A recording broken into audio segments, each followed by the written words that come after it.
પણ એ પેલા નાનું એવો બાળક છે વિવાન, ખૂબ સુંદર મજાનું બોલે છે. આવો ભાઈ વિવાન. મંગલમય વાતાવરણ છે ને હૈયારખ માતો નથી. સમૂહમાં લગ્ન છે એટલે ખુશીનો કોઈ પાર નથી.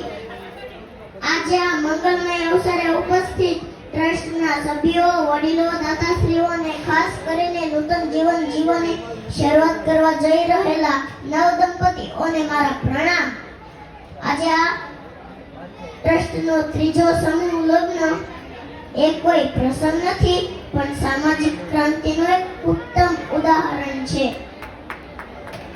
સર્વજ્ઞાતિ શબ્દ સૂચવે છે કે આપણે જ્ઞાતિ જાતિના ભેદભાવ ભૂલીને એક માનવતાના તાંત્રે બંધાયેલા છીએ.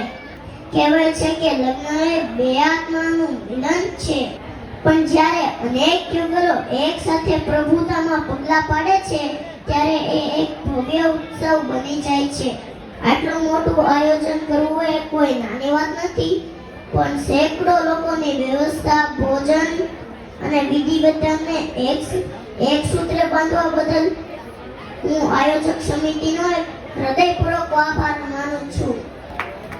આમ તો હું હજી ઘણો નાનો છું એટલે હું વધારે કાંઈ નહીં કહી શકું, પરંતુ અંતમાં હું નવ દંપતીઓને એટલું જ કહીશ: સંસાર ગાડીના બે પૈડા એટલે કે સમજણ અને વિશ્વાસ પર ચાલે છે.